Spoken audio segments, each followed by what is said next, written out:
Leave Iran now. On February 5, 2026, a message appeared on the U.S. virtual embassy website for Iran. It didn't say, "Be careful." It didn't say, "Monitor the situation." It didn't say, "Consider postponing travel."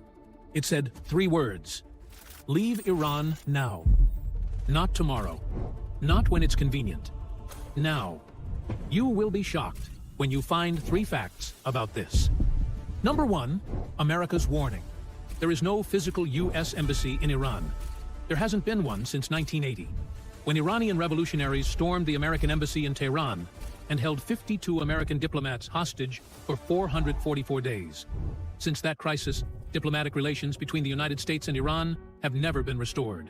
Not under Reagan, not under Clinton, not under Obama, not under Trump, not under anyone. For over 4 decades, the 2 nations have operated without a direct diplomatic channel on Iranian soil. The United States government is admitting, in writing, on a public platform, for the whole world to read, that the situation inside Iran has become so volatile, so unpredictable, and so potentially explosive that they can no longer guarantee the safety of American citizens. They can't even guarantee the ability to help. When governments abandon careful language, when they stop hedging and start commanding, it usually means the margin for error is gone. It means the intelligence they're seeing behind closed doors is worse than what they can say publicly. It means the people writing those words know something that the people reading them don't. And this wasn't the only signal.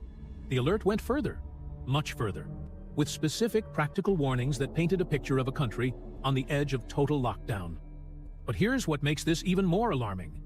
The United States currently has approximately 22 countries or territories classified at level 4. Do not travel, the highest risk category. Afghanistan, North Korea, Syria, Somalia, Yemen, Haiti. These are some of the most dangerous places on the planet. But, as of early February 2026, not a single one of them had received a newly issued nationwide alert with this level of urgency. No other country had the phrase, "Leave now." The core message, and I want you to hear the exact wording, because the language matters. Leave Iran now. Have a plan for departing Iran that does not rely on U.S. government help. This was a command. 3 words. No ambiguity. Get out. And then, the second half. Have a plan for departing Iran that does not rely on U.S. government help. Think about what that means. The most powerful government on the face of the earth. The nation with the largest military, the most embassies, the most global reach of any country in human history, is telling its citizens, if something goes wrong, we are not coming. The United States government is admitting, in writing, on a public platform, for the whole world to read, that the situation inside Iran has become so volatile, so unpredictable, and so potentially explosive that they can no longer guarantee the safety of American citizens. They can't even guarantee the ability to help. When governments abandon careful language, when they stop hedging and start commanding, it usually means the margin for error is gone. It means the intelligence they're seeing behind closed doors is worse than what they can say publicly. And when you understand what was happening in a tiny stretch of water called the Strait of Hormuz, a waterway most people have never heard of, but that controls the fate of the entire global economy, you'll understand exactly why Iran was the one that terrified them. And the timing of this warning, which we'll get to in a moment, is what turns this from a news story into something far more significant. Because this alert wasn't issued in a vacuum. It was issued on the eve of nuclear talks. It was issued while Iranian warships were flooding one of the most critical waterways on the planet. It was issued while drones were being shot down near American aircraft carriers. Everything was converging, and the people who write these alerts knew it. But first, you need to understand exactly why this warning was different from anything that came before it. Because the specific details they included revealed just how close the situation was, and still is, to a point of no return. The U.S. and Israeli military strikes on Iranian nuclear facilities in June 2025. An operation the Pentagon called Operation Midnight Hammer. During that operation, B-2 stealth bombers dropped GBU-57 massive ordnance penetrator bombs, the largest bunker-busting weapons in the American arsenal, on deeply buried Iranian nuclear sites. Fordo, Natanz, Isfahan. Tomahawk cruise missiles hit surface installations. The damage was significant. But here's the critical detail. The strikes set the program back by months, possibly years. but they did not destroy it entirely. Iran isn't rebuilding alone. The technology, the materials, the expertise flowing into those hardened sites, much of it traces back to the very nations that Ezekiel named in his End Times coalition 2,600 years ago. But there's another layer to this that most people miss entirely. Because while the military chess match was playing out on the water, there was an economic war happening in the shadows. Why does this nation, this specific nation, keep showing up at the center of global conflict? And why did God name it in prophecies about the last days? What I'm about to show you is the part of this story that most news outlets will never cover, because it requires opening a book that's 2,600 years old. The question that believers have been asking for centuries, and that non-believers are starting to ask now, whether they realize it or not. Why does this nation, this specific nation, keep showing up at the center of global conflict? Why Iran? Why always Iran? Is it just politics? Is it just oil? Is it just nuclear ambitions and regional rivalries and great power competition? Or is there something deeper, something ancient, that explains why this particular piece of land, this particular civilization, this particular people, keeps ending up at the exact center of the world's most dangerous crisis? You need to understand something about geography, because there is a single stretch of water on this planet that, if it were ever shut down, would send the entire global economy into freefall within 48 hours, and Iran controls it. It's called the Strait of Hormuz. If you've never heard of it, or if you've heard the name but never understood why it matters, what I'm about to tell you will change that permanently. Because once you understand the Strait of Hormuz, you will understand why every military planner in Washington, Moscow, Beijing, and Tehran considers it one of the most strategically important and most dangerous pieces of water on the face of the earth. Here's the geography. The Strait of Hormuz is a narrow corridor of ocean that connects the Persian Gulf to the Gulf of Oman, and, beyond that, to the open waters of the Arabian Sea and the Indian Ocean. It sits between Iran to the north and the countries of Oman and the United Arab Emirates to the south. At its narrowest point, it is only 21 miles wide. That's it.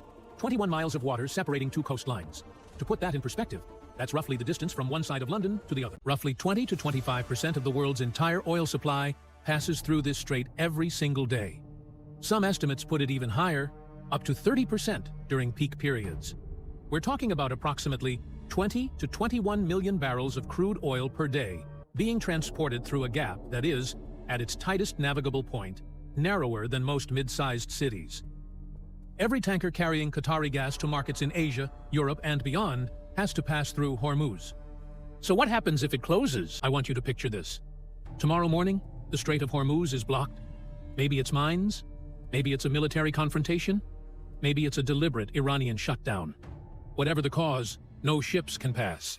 Within hours, not days, hours, global oil prices begin to spike. The initial jump would likely be 20 to 30%, possibly more, depending on how long the market believes the closure will last. Gas stations start raising prices before the sun sets on the first day. Not because the supply has physically run out, but because the market is pricing in fear. And in energy markets, fear moves faster than oil. Within weeks, if the closure holds, you're looking at a genuine global economic crisis. Stock markets plunge, inflation surges, energy rationing begins in vulnerable nations. Political instability follows economic instability. Governments that can't keep the lights on tend not to stay in power very long. All of this, all of it, from the closure of one waterway that most people couldn't find on a map. And Iran knows this. They have always known this. Because Iran doesn't just sit near the Strait of Hormuz. Iran sits on it. Iran's southern coastline runs directly along the northern edge of the strait. Shortly after the nuclear talks in Oman, Iran's Islamic Revolutionary Guard Corps, the IRGC, deployed approximately 40 fast attack boats into the Strait of Hormuz. 40 armed boats, flooding a waterway that the entire global economy depends on. Jesus didn't just predict that these kinds of events would happen. He described a very specific pattern for how they would happen. A pattern of acceleration, of intensification, of escalating crises coming closer and closer together. And what we're witnessing right now matches that pattern with terrifying precision. But there's another layer to this that most people miss entirely. Because while the military chess match was playing out on the water, there was an economic war happening in the shadows. Now, everything I've told you so far has been about geopolitics, about diplomacy and military strategy and economic pressure. And all of that is important. All of that is real. But none of it answers the deeper question. The question that believers have been asking for centuries, the question that the Bible actually addresses, with startling specificity. Why does this nation, this specific nation, keep showing up at the center of global conflict? And why did God name it in prophecies about the last days? What I'm about to show you is the part of this story that most news outlets will never cover, because it requires opening a book that's 2,600 years old and discovering that everything we just walked through was described in its pages before any of it happened. The question that believers have been asking for centuries, and that non-believers are starting to ask now: Persia. It has always been Persia. The label changed. The land did not. And this is absolutely critical to understand, because the Bible doesn't chase headlines. It doesn't use modern political terminology that changes with every regime or every century. When Scripture says Persia, it means the land between the Tigris River and the Zagros Mountains. It means the civilization that sits on the northern shore of the Persian Gulf. It means the nation that controls the Strait of Hormuz, the very waterway where 40 Iranian fast attack boats were deployed just days ago. When Scripture says Elam, it means the region around ancient Susa, modern-day Khuzestan province in southwestern Iran, where Iran's oil infrastructure and military installations are concentrated to this day. The names have changed, the geography hasn't. And the prophecies that point to this land, the ones that haven't been fulfilled yet, are still waiting. The Bible knew this land would matter in the last days.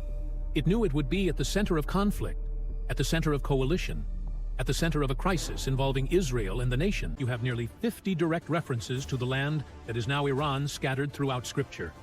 And these aren't minor references. They're woven into the backbone of biblical history. In Genesis 10, the Table of Nations, Elam is listed as one of the sons of Shem. That makes the Elamites, the ancestors of the Persian people, one of the original post-flood civilizations. They are among the first nations named in the Bible after the waters of Noah's flood receded. Iran's story, in Scripture, begins at the very beginning of human civilization as we know it. In Genesis 14, Chedorlaomer, the king of Elam, leads a coalition of kings in one of the first recorded wars in the Bible. This is the conflict that draws Abraham into battle to rescue his nephew Lot. The very first military conflict described in detail in Scripture involves a king from the land that is now Iran. Think about that. The first war in the Bible, led by a king from Iranian soil. And here we are, thousands of years later, watching Iranian fast boats flood the Strait of Hormuz and Iranian drones approach American aircraft carriers. The land changes its name. It doesn't change its role. And what Ezekiel says about that role in the last days will make this connection even more disturbing. Fast forward to the book of Daniel. The Persian Empire doesn't just appear in Daniel, it dominates the narrative. Daniel himself served in the courts of Babylon and then in the courts of Persia after the Medo-Persian Empire conquered Babylon. The first military conflict described in detail in Scripture involves a king from the land that is now Iran. Think about that. The first war in the Bible, led by a king from Iranian soil.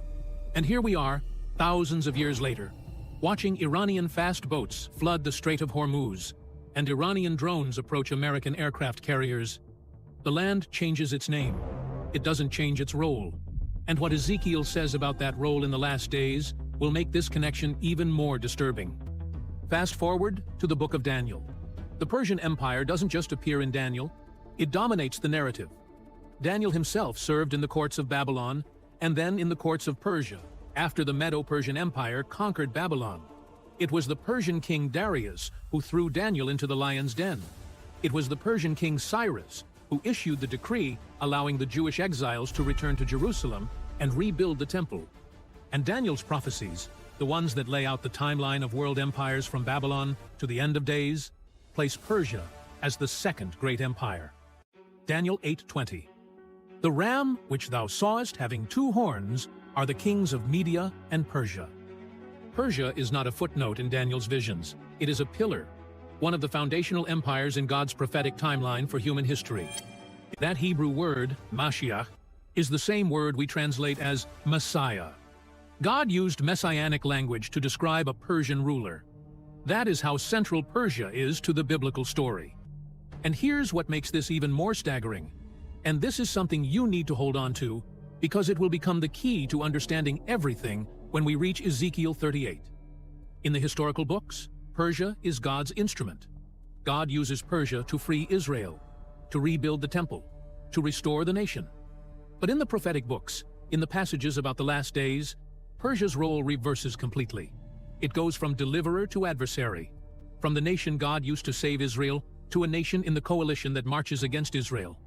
When you see that reversal laid out in black and white, you'll understand why this prophecy is unlike anything else in Scripture. So when you add all of this together, Genesis, Daniel, Ezra, Esther, Nehemiah, Isaiah, you see something remarkable. Persia is not a minor player in Scripture. It is one of the most frequently referenced, most prophetically significant Gentile nations in the entire Bible. And here's the part that should make you lean forward. All of those references I just mentioned, those are historical. Those are fulfilled prophecy. Things that already happened. But Persia also appears in prophecy that hasn't been fulfilled yet. Prophecy that is specifically about the last days. Prophecy that describes events still to come. Events that involve Israel, a coalition of nations, and a conflict that will reshape the entire world. And that is where this story goes from remarkable to staggering. Now, the name Iran only became the official name of the country in 1935, when Reza Shah Pahlavi requested that foreign governments stop using Persia and start using Iran, which derives from the word Aryan, and had long been the name used internally by the Persian people themselves. So the country we see on the news, the country at the center of nuclear talks and naval confrontations and evacuation warnings, that country is Persia. It has always been Persia. The label changed. The land did not. And this is absolutely critical to understand.